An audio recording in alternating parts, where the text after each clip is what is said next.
예. 성경에는 수많은 기적들이 있습니다.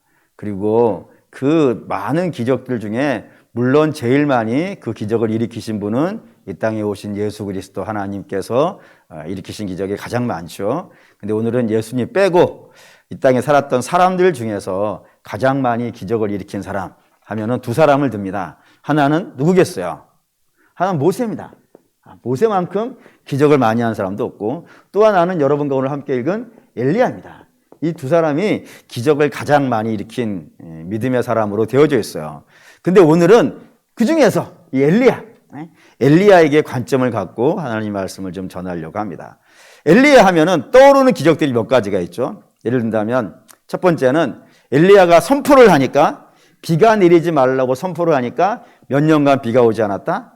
3년간 비가 오지 않았다. 뭐 이런 기적 하나가 있고, 또 하나는 시돈이라는 지역에 가서 사렙다 과부를 만나죠. 그 과부의 집에 밀과 기름이 넘치게 하는 그런 기적도 있었고, 그 사렙다 과부의 집에 살고 있을 때 그 아들이 죽지 않습니까? 그 죽었을 때 그 아들의 얼굴에다가 뭐 3번 입 맞추면서 기도하였더니 그 죽은 아이가 살아났다. 그런 기적도 있고, 또 갈멜산 위에서 하늘에서 불을 내리게 한, 뭐 오늘 본문에 읽었던 그런 기적도 또한 있고, 그리고 뭐 또 다시 하나님께 가서 뭐 머리를 다리 사이에 집어넣고 계속 기도를 하니까 7번 기도할 때 저 저쪽 끝에서 조그마한 구름이 일어나가지고 비가 내리기 시작했다라고 하는 뭐 그런 기적들, 뭐 어마어마한 기적들이 쭉 성경에 이어져 나옵니다.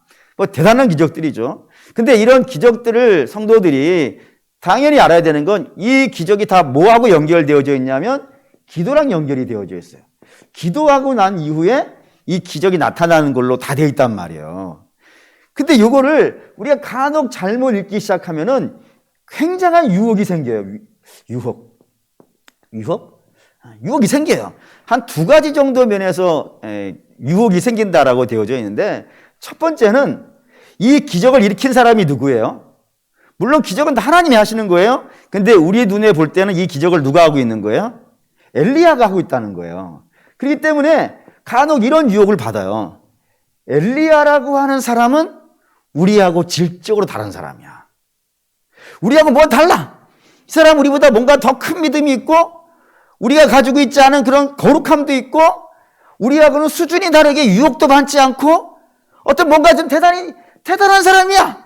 그러니까 이런 기적이 일어나는 거야 라는 생각을 나도 모르게 가져요. 그렇기 때문에 유혹이 어떤 유혹이 오냐면은, 그러면 이 사람보다 우리가 못하죠, 솔직히 말해서. 물론 저는 비슷해. 근데 여러분들 대부분 엘리야보다 못해. 그렇기 때문에 어떤 유혹이 오냐면, 내가 하는 기도는 하나님이 안 들으실 거야. 엘리야 정도가 와서 기도를 해야 하늘에서 불이 내리지, 우리가 해가지고는 뭐 그런 불이 내리겠는가? 라는 생각이 나도 모르는 사이에 들어가요. 들어가면 어떤 일이 벌어지겠어요? 기도를 포기한다 이거예요. 나는 안 돼. 엘리야 정도가 해야지. 내가 이거 뭐 기도한다고 하나님이 들으시겠어? 라고 하면서 기도를 포기하는 유혹이 이 기적 때문에 일어나요. 그냥 기도만 나왔다고는 문제가 안 되는데, 이런 기적이 일어난 것 때문에 내 기도는 별것 아니야 라는 생각이 들어가면서 기도를 포기한다 이겁니다. 근데 성경은 우리에게 중요한 사실을 하나 알려줘요. 한번 볼까요? 야고보서 5장 17절입니다. 야고보 5장 17절. 굉장히 놀라운 말씀이 하나가 쓰여 있어요.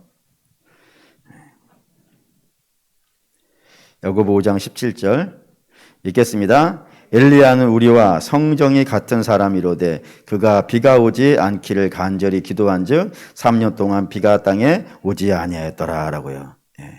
오지 아니하였더라. 다시 말하면 엘리야는 우리랑 같다 이거예요. 여기 성정이라는 말이 등장했는데, 이 성정이라는 말을 제가 좀 찾아서 연구해 봤더니 뭐라고 되어져 있냐면은 유사하다라는 뜻이에요. 그러니까 우리하고 유사하대. 뭐가 유사하냐면 우리와 같이 유혹받기도 하고, 우리와 같이 넘어지기도 하고, 우리와 같이 실족하는 일도 있고, 우리와 같이 죄짓는 일도 있고, 우리와 같이 배고프고, 우리와 같이 자야 되고, 우리와 같이 시험 들기도 하고, 우리가 하고 있는 모든 것들을 똑같이 하고 있는 똑같은 사람이라 이거예요. 그러니 엘리야는 특별한 사람이고 우리는 특별하지 않은 사람이라는 이런 생각을 버려야 돼요. 버리실 수 있길 바랍니다. 여러분들이나 엘리야나 거기서 거긴 거야. 유사해. 맘먹으면 안 되나? 맘먹어도 돼. 내가 밥 먹잖아요. 여러분이 저랑 뭐가 차이가 나겠어요. 그런 개념으로 보셔야 되고, 두 번째는 뭐가 유혹이 생기냐면은, 그러면 아니 엘리야가 이렇게 해서 기도했으니까 됐네? 그러면 우리도 기도하면 되겠네? 한 번 하도 안 되면은 뭐 엘리야가 다리 사이에 머리를 넣고 7번 기도했다 그랬으니까 7번이라고 하는 것은 만수니까 우리도 끈질기게 응답하며 기도하면은 하나님께서 하늘에서 불을 주지 않겠는가? 우리도 끈질기게 기도를 하면 죽은 사람이 살아나지 않겠는가? 우리도 끊임없이 기도하면은 밀가루통과 기름병에 막 밀이 넘치고 기름이 넘치고 하는 그런 일이 생기지 않겠는가? 라는 생각이 들어간다 이거예요. 들어가죠? 들어갑니까? 들어가는데 해보면 돼요, 안 돼요? 물론 됐나? 이거 시험 들겠는데? 어쨌든 제가 해본 바에 의하면은 아직까지 저희 집 냉장고에 내가 기도해가지고 음식이 찬 적이 없어. 제가 가지고 자동차에 붙잡고 제가 기도했더니 나도 모르는 사이에 그 기름 탱크에 기름 차지 않아. 그러면 유혹이 되는 거예요. 기도해도 안 되네. 안 되네. 그러니까 이 기도는 성경에나 있는 것이지 실상에는 있는 이야기가 아니야. 기도해도 안 되네. 이런 생각이 들어간단 말이에요. 그러면 어떤 일이 벌어지겠어요? 기도를 또 포기하는 거야. 기도는 뭐 그냥 말로 하는 거지 다 교회에서 교훈 삼아서 우리가 세상을 의지하지 말고 하나님을 의지하자라는 교훈 삼아서 이야기하려고 기도라는 것이 등장한 것이고 또 마음의 평화를 얻기 위해서 하는 것이지 실제 어떤 능력은 없어. 그러니 기도해서 뭐 하겠어? 라는 생각이 들어서 기도를 포기하는 일이 발생된다 이거예요. 그러니까 이 기적이 나타나는 거예요. 기적이 없었다면 이게 하나도 나타난 일이 아니란 말이에요. 근데 기적이 있었기 때문에 이런 유혹들이 생기기 시작하고 그 유혹이 우리를 기도를 포기하는 쪽으로 나타나는 경우들이 굉장히 많이 있더라 이겁니다. 근데 우리를 기도를 포기시키려고 하나님이 기적을 행하신 것은 아닐 텐데 왜 이렇게 돼가지고 우리는 기도를 포기하는 그런 안타까운 일이 생겼냐 이겁니다. 그러면 이거 포기하면 안 되겠죠. 그럼 어떻게 해야 될 것인가? 이런 고민이 자연스럽게 들어가더라 이겁니다. 그럼 일단 우리가 기도를 통해서 기적 때문에 유혹을 받는 원인부터 좀 말씀을 드릴 것 같아요. 뭐 때문에 그럴 것 같아요? 기적을 대하는 태도에 우리의 사실 좀 문제가 있어요. 되게 많은 사람들이 성경에 있는 사람들도 그렇고 사실 우리도 어느 면에서 그렇고 기적을 대하는 것이 대개는 호기심 때문입니다. 뭔가 신기하잖아요. 뭐 신기한 일이 벌어지고 뭐 놀라운 일이 벌어지고 눈이 번쩍번쩍 뛰어나는 뭐 그런 일을 기대하는 그런 마음이 있어요. 또 하나는 우리의 소원 정도 이루는 그 정도의 개념을 갖고 기적을 생각하는 경우들이 많이 있어요. 근데 성경에 나오는 기적이 이 두 가지를 충족시켜주고 만족시켜주기 위해서 기적이 여기에 동원되어졌을까요? 라고 한번 물어보셔야 돼요. 그리고 이걸 물어볼 때 어떻게 물어보시냐면 엘리야에게 넣어보는 거예요. 그러니까 엘리야가 하늘에서 불을 내릴 때 호기심을 이루기 위해서 기적을 강구했는 건가? 아니면 엘리야가 자기 소원 정도 이루려고 뭐 예를 든다면 사렙다 과부 집에 가가지고 그 아들과 과부가 이거 먹고 죽어버리겠다고 하는 밀과 기름이잖아요. 그거 혼자 지가 홀딱 먹어버렸지 않습니까? 참 사람 잔인해요. 먹고 죽겠다는 걸 뺏어 먹었으니까 미안해가지고 그 대가를 지불하기 위해서 자기가 먹은 것에 대한 대가를 지불하기 위해서 기도해가지고 그 기름병에 기름이 넘치고 밀가루통에 밀이 넘치는 그런 일이 이루어졌을까요? 그게 아니지 않습니까? 그러면 이 기적이 뭐 때문에 일어나는 걸까 말이에요. 단지 호기심과 소원을 이루는 게 아니라는 건 느낌이 오셔야 된단 말입니다. 예수님도 그래요. 예수님에게 하루는 어떤 사람들이 찾아와서 바리새인과 서기관들이 찾아와가지고 물었어요. 예수님, 뭐 하나 좀 해보십시오. 라고요. 근데 예수님이 뭐라 하셨냐면 찾아봅시다. 마태복음 12장 38절 39절. 마태복음 12장 38절에서 39절. 읽겠습니다. 그때의 서기관과 바리새인 중 몇 사람이 말하되 선생님이여 우리에게 표적 보여주기를 원하나이다. 예수께서 대답하여 이르시되 악하고 음란한 세대가 표적을 구하나 선지자 요나의 표적밖에 보일 표적이 없느니라. 바리새인과 서기관이 기적을 요구했단 말이에요. 근데 그걸 주께서 음란한 세대라고 그랬단 말입니다. 다시 말하면 저들이 기적을 요구하는 것은 단순히 자기의 호기심을 누리기 위한 거라 이거예요. 눈요기 하려고 악한 세대니까 거기에서 뭐 하나님을 만나려고 그러는 것이 아니라 단지 자기 눈에 보기 신기한 뭐 하면 마술 같은 그런 것들을 기대하면서 소원을 강구한 것에 대해서 예수님이 거절을 하시는 거예요. 예수님의 기적은 그런 데에 쓰인 적이 단 한 번도 없거든요. 심지어 여러분 알다시피 예수님이 처음에 공생애를 시작하실 때 사단에게 3가지 시험을 받아요. 근데 그 3가지 시험이 전부 다 뭐를 하라고 사단이 요구한 거냐면 너의 만족을 추구하라는 거였어요. 너 배고프지? 그럼 배 채워봐. 너 사람들에게 인정받고 싶지? 그럼 성전에 뛰어내려봐. 너 나한테 절만하면 세상의 모든 것 네가 달란 거 다 줄게? 다 전부 다 예수님을 채우려고 하는 그런 유혹이었다고요.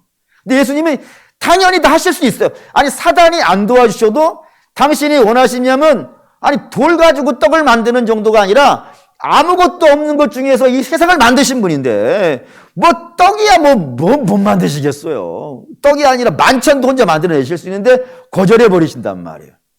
성전에서 아니 뛰어내리면 천사들이 와서 받아줄 것도 뭐가 있어요. 예수님 물 위를 걸어 다니시는 분인데 아니 뭐 당신 자체가 온 우주의 주인이신데 뭐 당신이 채우려면 얼마든지 채우실 수 있잖아요. 근데 주님은 당신을 위해서는 아무것도 안 채우시지 않습니까? 뭘 보여주기 위해서 기적을 하시는 분이 아닌 거예요. 예수님도 그렇듯이 구약의 하나님도 마찬가지입니다. 구약의 하나님도 동일한 하나님이시니까 뭔가를 다른 사람들에게 보여주고 그의 개인적인 욕구를 만족시켜주고 그 정도의 작은 개념을 쓰기 위해서 기적을 쓰시는 일들이 없더라 이거예요. 그러면 하나님이 하시는 모든 기적은 다 뭐 때문에 하는 것 같으세요? 이거 한번 봅시다. 엘리야의 기적이니까 열왕기상 16장 30절에서 31절. 16장 30절에서 열왕기상 16장 30절에서 31절입니다. 있죠. 오므리의 아들 아합이 그의 이전의 모든 사람보다 여호와 보시기에 악을 더 행하여 느밧의 아들 여로보암의 죄를 따라 행한 것을 오히려 가볍게 여기며 시돈 사람의 왕 엣바알의 딸 이세벨을 아내로 삼아서 바알을 섬겨 예배하고 이 아합이라는 사람의 이야기를 하는데 엘리야의 시작이 이야기는 여기서부터예요. 아합이라는 사람이 살았을 때, 그 사람이 왕으로 있었을 때 그 시대를 지금부터 설명을 하는 겁니다. 엘리야를 출현시키기 위해서 그 배경을 설명하는 거예요. 근데 그 아합의 시대가 어떤 시대였냐면 정말로 악했다 이거예요. 그 이전에 어떤 세대보다 더 악했다 겁니다. 뭐 때문에 악했다 그러냐면 그 아합의 시대에 시돈이라는 지역에서 엣바알이라고 불리는 바알 선지자의 제사장의 딸이 이세벨이 있는데 그 이세벨이 이 아합의 집에 시집 와가지고 이 북이스라엘 전체를 뭘로 바꿨다고요? 바알 신앙으로 바꿨다 이거예요. 여호와 신앙에서 바알 신앙으로 바꿨다 이겁니다. 그럼 여러분들이 먼저는 이 바알이 누군지를 알아야 될 필요가 있어요. 이 바알은 성경에 2가지 의미로 설명이 되어집니다 이겁니다. 첫째는 뭐냐면 다신과 풍요예요. 가나안의 신이에요. 가나안의 신인데 가나안의 신인 바알이 무엇을 해주는 신이라고 되어져 있냐면 다신이 아니고 다산. 그러니까 뭐든지 풍요롭게 만들어주는 거예요. 자식도 풍요롭게 그리고 생산도 풍요롭게 그래서 하늘에서 비를 내려줘서 이 땅에 있는 모든 곡식들을 풍성하게 나게 하는 그런 다산과 풍요를 상징하는 그런 신이 이 바알신이에요. 또는 뭐 비를 쓰고 해일 수도 있어요. 비와 해를 통하여서 이 땅의 모든 것들을 풍성하게 해주듯이 너희의 모든 삶을 풍성하게 만들어준다라고 하는 그런 것들을 실제가 그렇다는 것이 아니라 그런 것들을 이루어준다라고 가나안 사람들이 믿었던 신이 바알이라고 하는 신이었단 말입니다. 또 하나는 이 바알이라는 히브리 아람어인데 이 아람어의 뜻이 뭐냐면 남편, 주인. 이런 뜻이에요. 그러니까 이걸 연결시키면 어떠한 이미지가 되냐면은 이 이스라엘 사람들이 이스라엘일 수도 있고 가나안일 수도 있어요. 그 모든 사람들이 인생에 남편 삼고 주인 삼은 게 뭐였다고요? 이거였다 이거예요. 다른 건 소원이 아니야. 다른 건 소원이 없고 유일한 소원이 있다면, 그가 유일한 남편이고 유일한 주인 되는 것이 있다면 잘 먹고 잘 사는 거라 이거예요. 이것만 소원이야. 이것만 소원. 이거를 해준다고 하는 신이 바알신인 거예요. 이스라엘이 급속도로 여기에 빠져들어간 이유예요. 지금도 그러죠? 지금도 사람들 붙잡고 물어보면은 당신 소원이 무엇입니까? 하면 다 이거예요. 잘 먹고 잘 사는 거. 그게 그들의 남편이고 그들의 주인이야. 이거 외에는 없어. 인생의 목표가 이거밖에 없어. 에? 자녀들 좋은 대학 가고 좋은 데 취직하고 돈 많이 벌고 건강하고 이거 외에 소원이 없어. 이게 남편인 거야. 이거를 섬기는 게 바알신이라 이거예요. 반면에 하나님 볼게요. 하나님 34장 열왕기상 16장 34절. 열왕기상 16장 34절 읽겠습니다. 그 시대에 베델 사람 히엘이 여리고를 건축하였는데 그가 그 터를 쌓을 때 맏아들 아비람을 잃었고 그 성문을 세울 때 맏아들 수굽이 잃었으니 여호와께서 눈의 아들 여호수아를 통하여 하신 말씀과 같이 되었더라. 이 뭔 말이냐면 하나님께서 여리고를 무너뜨리실 때 이스라엘에게 선포하시기를 다시는 이스라엘 중에 이 여리고성을 다시 쌓는 일이 절대로 있어서는 안 된다. 만약에 너희들 중에 이 여리고성을 다시 쌓는 자가 있다면 그가 터를 닦을 때 맏아들이 죽을 것이고 그가 성문을 달았을 때 막내 아들이 죽을 거야. 그러면 첫째부터 그 터를 닦아서 터만 닦고 뭐 성벽 세우고 하는 문 달고 하지 않겠어요. 그러니까 터를 닦는 순간부터 맏아들이 죽어나기 시작해서 막내 아들까지 다 죽이겠다는 거예요. 이 하나님이 그렇게 말씀하시는 이유는 맏아들과 막내 아들을 다 죽여버리겠다는 게 아니죠. 절대로 세우면 안 돼. 무슨 일이 있어도 다시 너희들의 인생에 여리고라고 하는 성읍이 절대로 세워져서는 안 돼라고 선포하신 것인데, 이 아합의 시대, 오로지 잘 먹고 잘 사는 거 외에 아무것도 목표가 없는 이 시대는 하나님 말씀이 어떻게 되는 거예요? 무시당하는 거예요. 맏아들이 죽든 막내 아들이 죽든 전혀 신경을 안 쓰는 거예요. 그냥 오로지 뭐 어떠한 희생을 치른다 하더라도, 심지어는 자식들이 죽어나간다 하더라도, 뭐 이런 것, 요즘 이 시대의 이야기를 하면 이런 걸 거예요. 에? 자녀들을 영어를 잘 시켜야겠다라고 하는 소망이 있어가지고 혀를 수술한다네. 혀가 길면 영어를 잘하는가? 그러려면 뻗어라 먹이지. 어떠한 희생을 치른다 하더라도 목표는 이거 하나, 이거.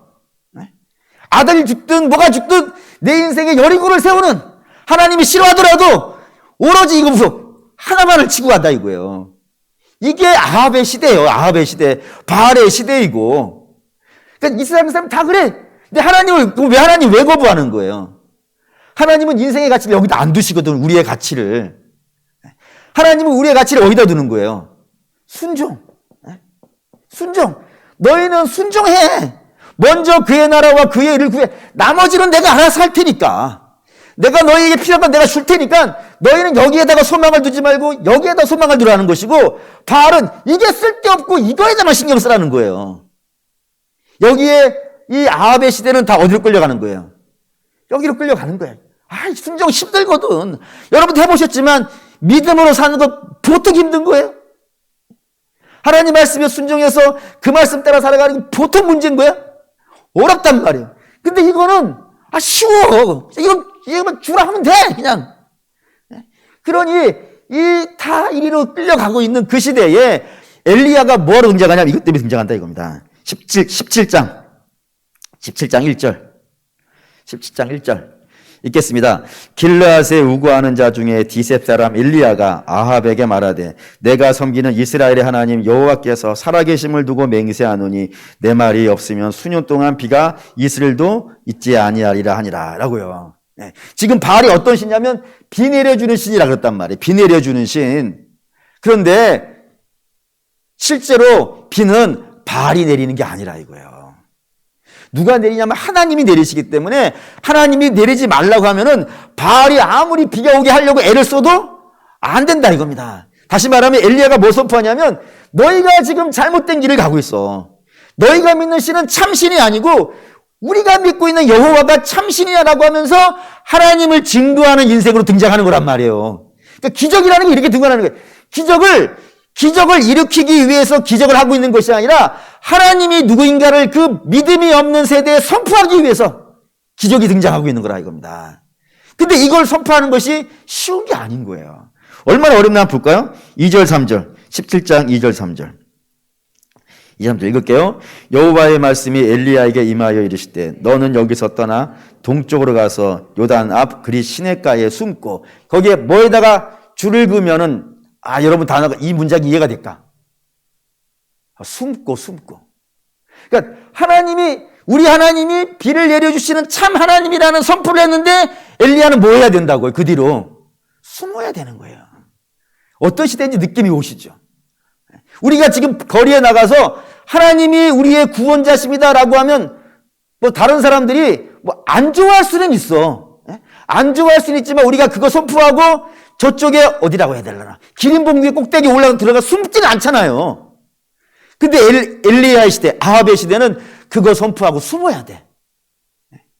그 시대가 얼마나 악한지 아시겠죠. 그러니까 내가 믿음으로 산다는 것이 만만한 게 아니야. 내가 예수를 선포하면 숨어야 되는 인생이라 된단 말입니다. 그게 끝이 아니고 그 뒤에 4절도 볼까요? 4절 읽겠습니다. 시냇 물을 마시라. 내가 까마귀들에게 명령하여 거기서 너를 먹이게 하리라. 까마귀가 음식을 날려다가 주는 거를 먹어야 된다. 정상적인 거예요? 정상적이지 않은 거예요? 아니 까마귀가 물어올 때 혹시 뭐 소 한 근씩 물어올까요? 까마귀 지가 뭐 물어봐야 뭐 얼마나 대단한 걸 물어오겠어요. 성경에 물어온 거 보니까 감람나무 열매 하나, 잎사귀 하나 물고 왔던가? 그 정도 물고 오지 뭐 갈비탕 물고 오겠어요? 아니 그러니까 시원찮은 거야. 그러니까 긴급 상황이에요. 긴급 상황. 그러니까 갈매기가 먹여줘야 될 만큼 엘리야가 살아가는 것이요. 힘들어요. 믿음으로 살아가는 것이 힘들어요. 그러니까 내가 하나님을 선포한다는 것이 힘들어요. 그런 힘든 상황이에요, 지금. 얼마나 불신이 꽉 들어차 있는지 아시겠죠? 그 불신이 꽉 들어차 있는 그곳에서 하나님을 선포하고 살아가는 삶. 그 삶 속에 뭐가 있었더라고요? 기적이 등장하더라 이거예요. 더 가볼게요. 17장 9절. 열왕기상 17장 9절. 읽겠습니다. 너는 일어나 시돈에 속한 사르밧으로 가서 거기서 머물라. 내가 그곳 과부에게 명령하여 내게 음식을 주게 하였느니라. 여기 이제 시돈이라는 지역으로 가는 겁니다. 하나님께서 가라 그래서 가는 거예요. 그러니까 이 시돈은 이스라엘이 아닙니다. 이스라엘이 아니고 어디냐면 두로와 시돈, 거기에 시돈이에요. 지금의 레바논이에요. 근데 시돈은 아까 우리가 읽었어요. 거기가 이세벨의 고향이에요. 이세벨의 고향이라는 거기가 바알신이 고향이라고 보셔도 돼요. 그러니까 바알신의 고장, 바알신이 주도하고 있는 세상이라고 하는 곳에 하나님께서 보내시는 거예요. 그래서 엘리야가 하나님 명령을 따라서 그 낯설고 물서른 곳으로 간 겁니다. 가서 적진 한가운데죠. 적진 한가운데 들어가라 그러신 거예요. 그래서 갔어요. 갔더니 거기에서 무슨 일이 벌어지고 있더라고요. 거기에 기근이 있더라는 겁니다. 굉장히 재밌지 않습니까? 아까 우리가 봤어요. 바알이라는 신은 뭐 하는 신이냐면 비를 내려주는 신이라고 자기들끼리 믿고 있더라 이거예요. 근데 이스라엘은 바알에게는 이방이죠. 바알에게는 맞잖아요. 이세벨의 바알의 고향이 시돈이니까 바알의 고향이 시돈이니까 이스라엘은 바알에게는 이방이잖아요. 낯선 곳 외지잖아요. 근데 거기 와서는 못했다고 치는 거야. 너 낯선 땅이니까 모르는 땅이니까 비가 안 오게 할 수 있어. 그런데 자기의 고장을 어떻게 해야 되는 거예요? 자기 홈그라운드. 바알의 홈그라운드인데도 거기에 비가 오지 않고 있다는 거예요. 그 말이 뭐겠어요? 바알은 비를 줄 수 있는 자가 아닌 거예요. 자기의 고향에서도 자기의 홈그라운드에서도 아무것도 못하고 있으니까 바알은 아무것도 아닌 거예요. 거기에서 사렙다 과부를 만났다 이겁니다. 그리고 그 과부가 마지막 남고 먹고 죽겠다고 한 그걸 엘리야가 홀랑 먹어버리는 거예요. 왜 먹어버리는 거예요, 그거? 여러분, 왜 배고파서 먹었을까요? 배고파서 먹었다 그러면 엘리야 나쁜 사람이지. 그거 먹고 죽겠다고 하는 걸 빼서 먹었으니까. 배고파서 먹는 게 아니란 말이에요. 그거를 달라 그래서 먹는다는 것은 그 사렙다 과부가 가지고 있는 그 밀과 기름은 그 당시까지만 해도 누가 줬다라고 생각하는 거예요. 그게 바알의 고향이라니까요. 누가 줬다고 생각했다고요? 바알이 줬다고 생각하는 거예요. 그거를 엘리야가 먹어서 없애버리는 거예요. 그러면 바알이 준 건 있어요, 없어요, 이제? 아무것도 없어요. 그리고 거기다가 하나님이 주시는 거예요. 하나님이 주는 거예요. 그러면 그 사렙다 과부의 집에 있는 건 바알의 것은 있어요, 없어요? 하나도 없는 거예요. 전부 다 하나님 것으로 채워지는 걸 보면서 사렙다 과부가 어떻게 되는 거예요? 하나님이 진짜 하나님이시구나 라는 걸 아는 거예요. 거기에 플러스 해가지고 아들도 살려주시는 거예요. 하나님, 기적을 행한다는 쪽으로 자꾸 보지 마시고 하나님이 어떤 분이냐 이거예요. 하나님이. 바알이 무엇이고 하나님이 무엇인가. 바알은 그냥 돈인 거예요. 이름만 있는 것이지 신이 아닌데 하나님은 실제로 풍요를 주실 수도 있는 분이고 더 넘어서 생명도 주실 수 있는 분이라는 사실을 이 엘리야가 자기 몸으로 그 이방의 땅에 가가지고 선포하고 있는 겁니다. 그게 가장 결정을 이루고 있는 장면이 바로 여기 이제 오늘 여러분과 읽은 이 갈멜산이에요. 갈멜산을 보시죠. 갈멜산 18장 21절에서 22절. 18장 21절에서 22절. 읽겠습니다. 엘리야가 모든 백성에게 가까이 나와 이르되 너희가 어느 때까지 둘 사이에서 머뭇머뭇 하려느냐. 여호와가 만일 하나님이면 그를 따르고 만일 하나님이면 그를 따를지니라 하니 백성이 말 한마디도 대답하지 아니하는지라. 엘리야가 백성에게 이르되 여호와의 선지자는 나만 홀로 남았으나 바알의 선지자는 450명이로다. 예. 이게 갈멜산 위에서 엘리야가 선포한 거예요. 누가 진짜 하나님이냐 이거예요. 그래서 엘리야가 지금부터 뭘 할 거예요? 내가 믿고 있는 하나님이 참 하나님이라는 것을 그의 온몸으로 증거를 하고 있는 겁니다. 그래서 하나님께 기도해요. 뭐라고 기도하냐면 하나님 이 백성들 가운데에서 여호와가 참 하나님이심을 알게 해주십시오. 그러니까 지금 엘리야의 사역은 다 동일한 거예요. 전부 뭐예요? 그 불신의 시대 한가운데 자기 몸을 던져서 하나님이 하나님이심을 선포하는 그 일을 하고 있는 거라 이겁니다. 그 일을 하고 있는 거예요. 그 불신의 세계 한가운데에서요. 그러니까 성경의 기적이라는 건 다 이런 식으로 등장하는 거라 이겁니다. 모세가 홍해바다 앞에서 홍해바다도 갈르죠. 그거 한번 보시죠. 출애굽기 14장 13절에서 14절. 다 동일해요. 기적은 전부 이런 관점에서 등장해요. 홍해바다 앞에 있고 홍해 앞에 있고 뒤에 바로의 군대가 쳐들어왔어요. 그 사이에서 죽겠다고 난리고 치고 있는 이스라엘의 한가운데에서 모세가 선포하는 장면입니다. 출애굽기 14장 13절에서 14절. 읽겠습니다. 모세가 백성에게 이르되 너희는 두려워하지 말고 가만히 서서 여호와께서 오늘 너희를 위하여 행하시는 구원을 보라. 너희가 오늘 본 애굽 사람을 영원히 다시 보지 아니하리라. 여호와께서 너희를 위하여 싸우시리니 너희는 가만히 있을지어다 라고요. 여기도 동일하죠? 여기도 이 바다가 갈라지는 것이 단지 그냥 기적 정도를 행하는 것이 아니라 하나님이 이 세상의 참 주인이심을, 너희를 구원하는 유일한 하나님이심을 이제 하나님께서 보여주실 것이니까 너희는 가만히 서서 하나님이 오늘 너희를 어떻게 구원하시는지를 보라라고 하면서 바다가 갈라지고 있는 장면이라 이겁니다. 전부 기적은 동일해요.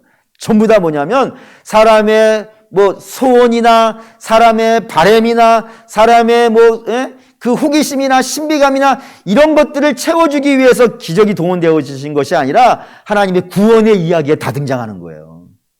그래서 그 구원의 이야기를 선포하는 사람들이 등장하는 겁니다. 그 선포하는 사람들을 통하여서 하나님이 참 하나님이심을 이 땅에 증거하는 장면에서 전부 기적이 등장하고 있는 것을 성경이 우리에게 알려주고 있다 이겁니다. 그러면 이제 이걸 갖고 우리가 묵상을 해봐야 되는 거예요. 우리가 기적을 강구하는데 엘리야가 기적을 구하는 그 전제하고 우리가 기적을 구하는 전제하고 같냐 이거예요 지금. 엘리야는 하나님이 증거되어지기 위해서 기적을 구하고 하늘에서 불이 내린다고 엘리야에게 무슨 이득이 있겠어요? 하늘에서 비가 오지 않은 것이 그에게 무슨 이득이 있겠어요? 오히려 비가 안 왔기 때문에 그리 시냇가에 숨기도 해야 되고, 비가 안 오겠다 그러니까 막 죽일 것 같지 않겠어요. 그리고 갈매기란다. 까마귀가 갖다 준 걸 먹어야 되고, 그거 오히려 기적이 남으로 인해서 손해가 발생되었어요. 그런데도 불구하고 하나님이 하나님이심이 그걸 통해 증거되어지니까 자기의 손해찜은 아무것도 아닌 것처럼 하나님이 기적을 구하고 있더라 이겁니다. 그게 전제인 반면에 우리가 기적을 구하는 건 하나님의 영광이 드러나는 그런 개념이 아니라 내 마음의 소원을 하나님의 영광으로 바꿔버린 것이지. 그래서 내 소원이 이루어지면 하나님의 영광이 드러나는 거라고.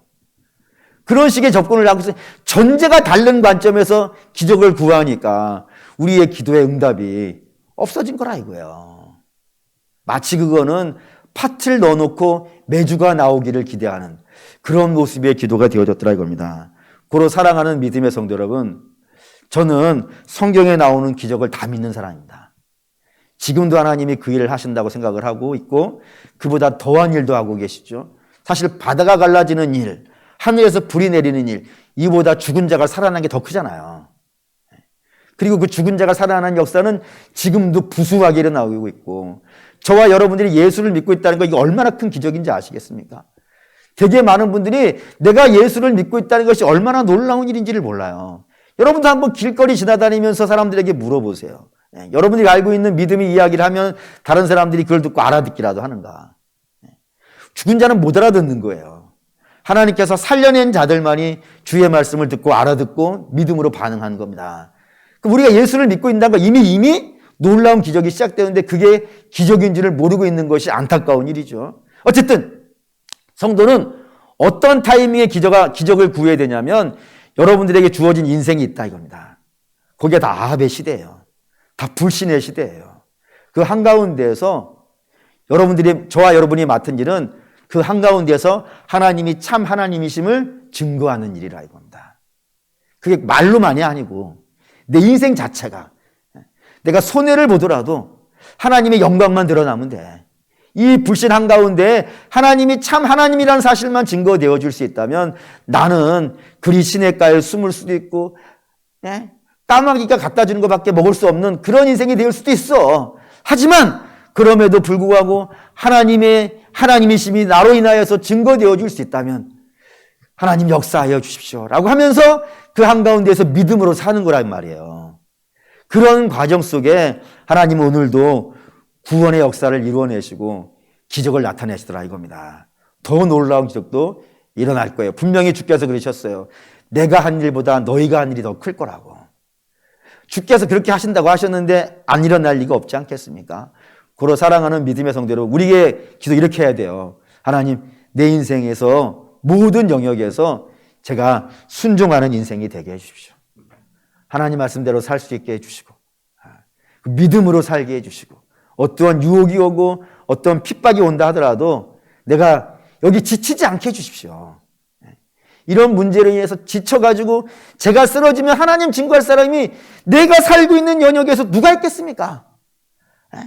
내가 여기서 주님의 은혜를 입어가지고 그 은혜를 입은 상태에서 이 지치지 아니하고 끊임없이 하나님을 선포하면서 내 인생을 아름답게 살아가다 보면은 하나님 저 연약한 인생들이 나를 통하여서 하나님의 영광을 보지 않겠습니까?